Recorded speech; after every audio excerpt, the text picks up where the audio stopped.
I have a video of this song from a party we were at once. This is tight. This is a tight tune, man. Yeah, it's a classic.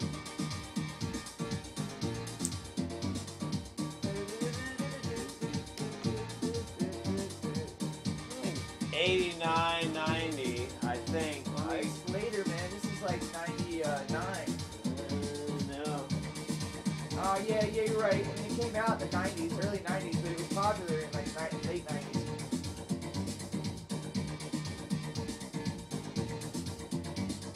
I bought this entire record for $5.44.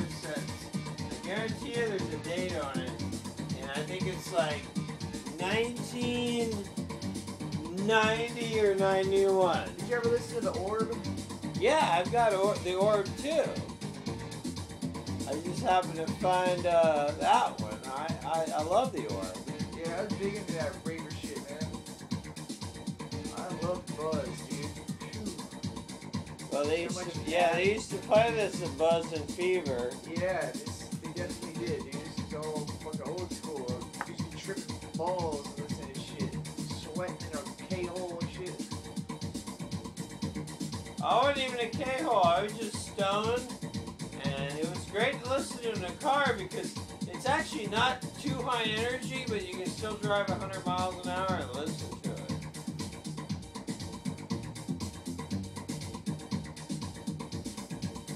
Yeah, I knew I would get you going somehow. This song is tight, dude. Yeah, That's crazy you have this record, man. I got lots of records. Yeah, play some old school techno, man. I got some other ones set aside, don't worry. Remember that remember that shit with like big tits. I got some interesting stuff set aside.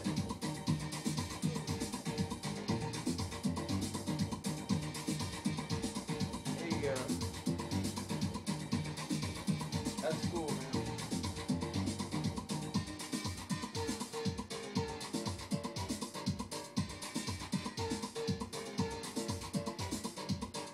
Now there's a date somewhere.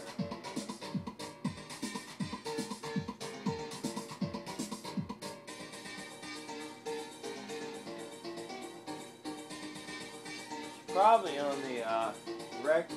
The rave seems so weird, man. I guess because I was tripping the whole time. Like, it's like this music just brings you back to some fucking weird feelings, you know?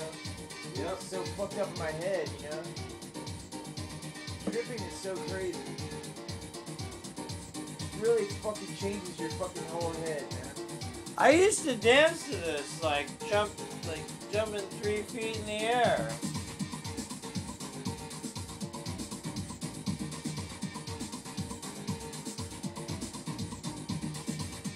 Yeah, LSD fucked me up, man. Thing is, I can't dance anymore. Well, no, I can still dance. Still I dance, I can dance really well, except for my legs and all hurts a bit. So when I dance, I'm really fucked up and I'm on drugs. And then I dance and then I can't walk for 3 days. This is like that hop shit, you know? You'd be like, Yeah. hop dance shit. Yeah, this is that kind of stuff where you're like, Yeah. like that. Yeah. Yeah, I can't do it right now because I have a bad knee. Crazy shit. This is a good CD, man. Damn, I used to listen to some good records. I specifically bought this.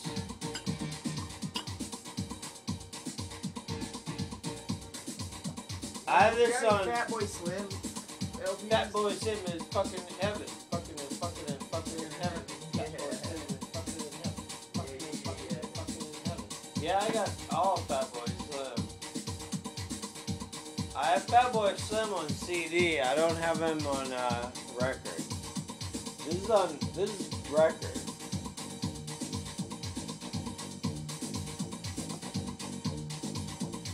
I love Fatboy Slim. That was right around the same time, 1991, 92. Yeah, it's that extasy fucking revolution. Yep. Oh my god. Oh, believe me. I had ecstasy when it first came out, and it was really something. I'm sure. You ever done Molly though, man? Molly, I like Molly better. I don't know what Molly is. It's pure MDMA. It's not. It's different in ecstasy. Ecstasy was always cut with like uppers or fucking. Well, always had a lot of shit. I had early ecstasy that was pure.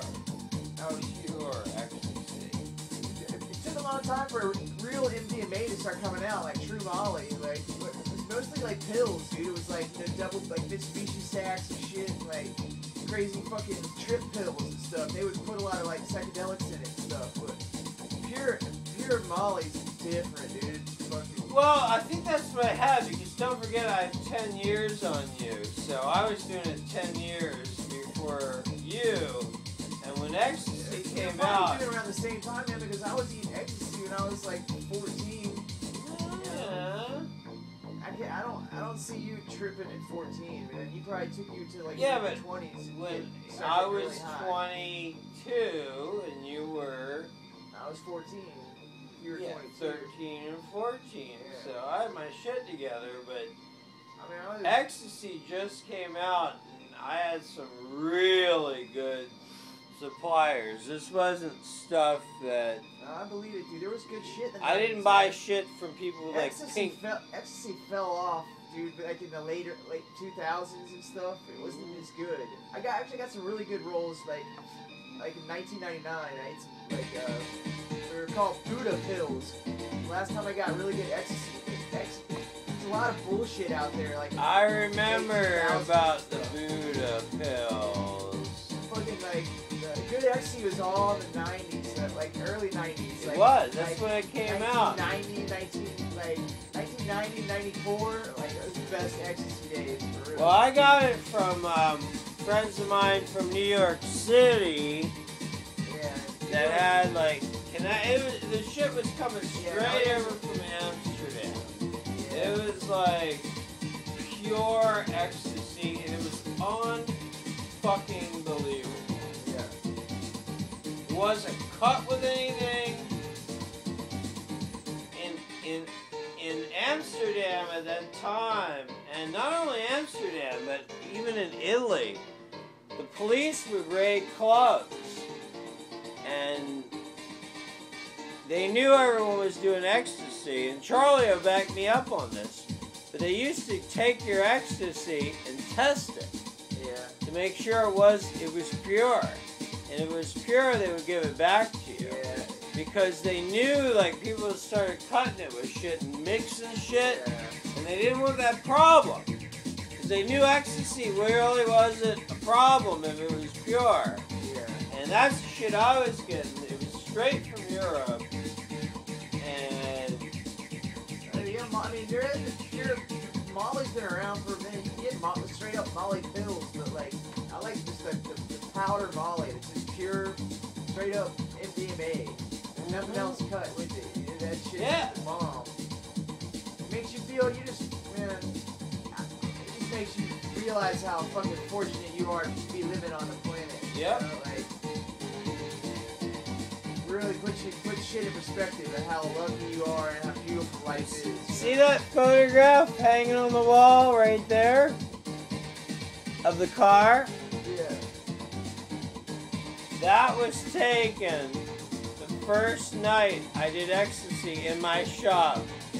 And it was my I friend bet from you New love that picture. You're like, this is the coolest picture ever. My friend from New York drove that car down from New York and brought all this ecstasy, and my job was to install a stereo system in it and some lights.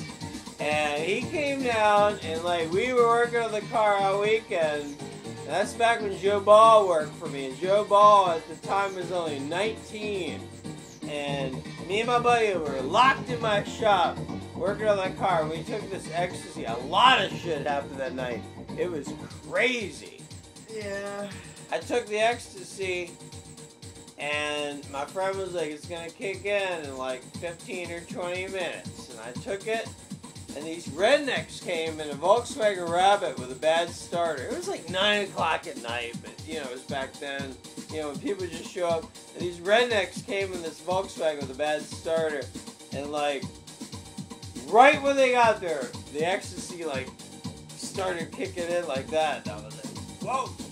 And I sat at my desk, and these guys were like serious rednecks, just like that. And I like sat at my desk, and they walked in. I was like, "What's going on with your car?" And it was really kicking. Like, "Oh man, like the starter's fucked up and everything." And I was like, "Let me deal with it." So I walked out there, and I got like a big rod with a hammer. I was banging on the starter, and it worked. And I don't even know what happened, but it really started kicking in.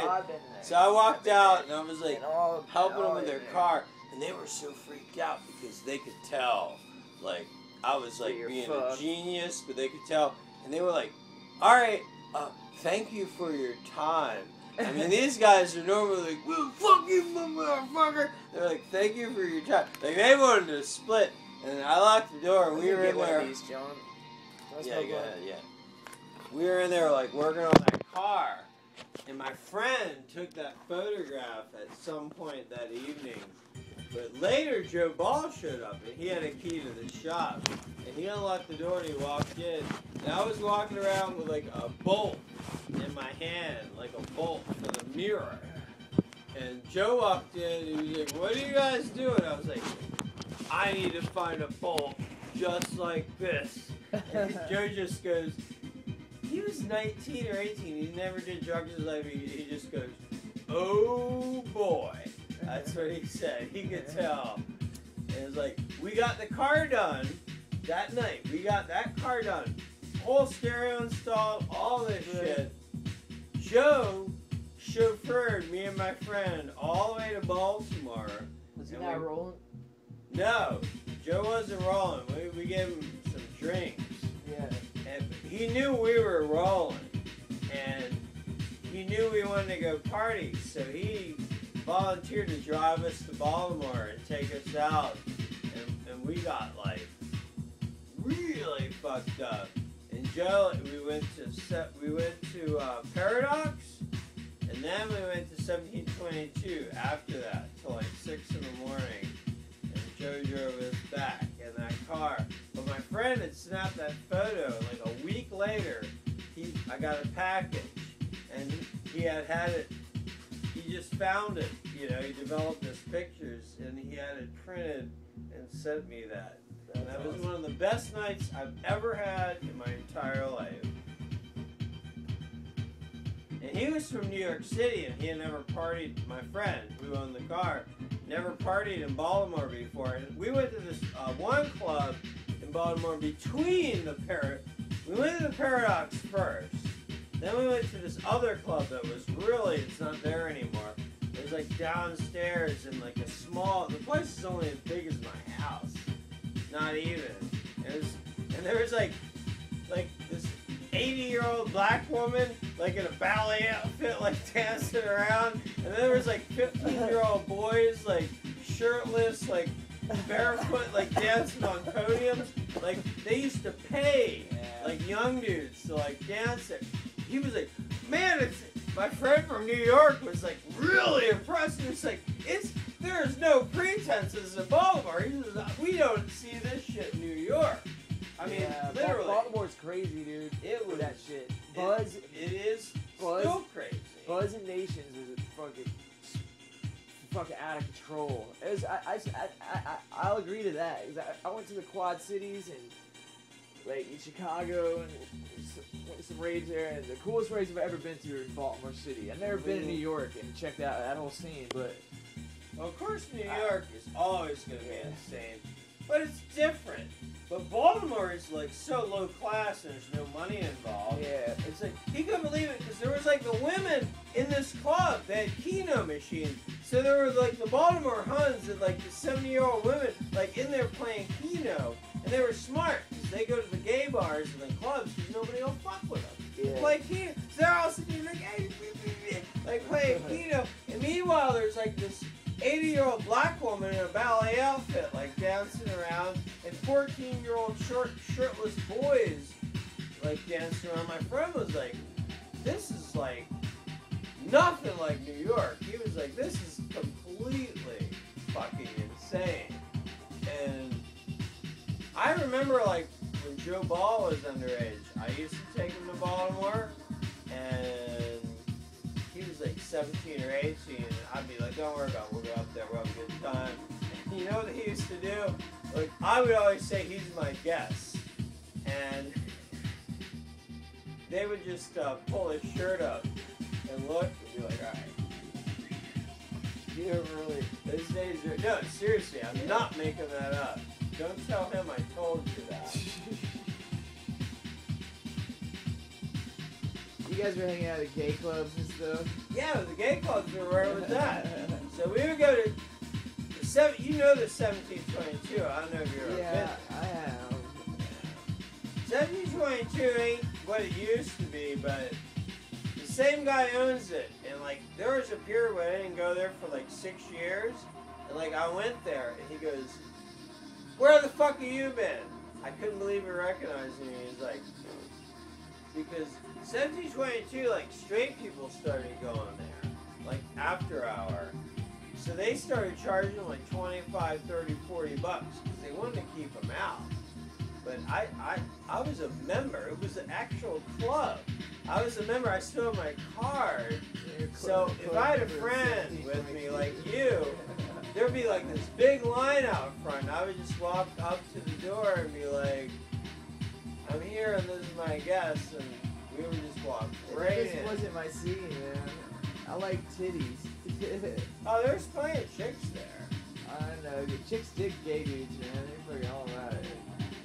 I remember the first couple times I was at 1722, I just couldn't deal with it because there was Arabs there, like with like turbans on their head. It was like such a mix. There was this guy dressed up like a giant banana, and there were chicks and chicks that weren't chicks. It was a really mixed crowd, but I know this black guy who's a redneck from down here, Chris Chevalier. You met him, the guy, he's black, he's missing teeth, the only black redneck ever. We call him Country. He is a fucking redneck hillbilly, but he's black.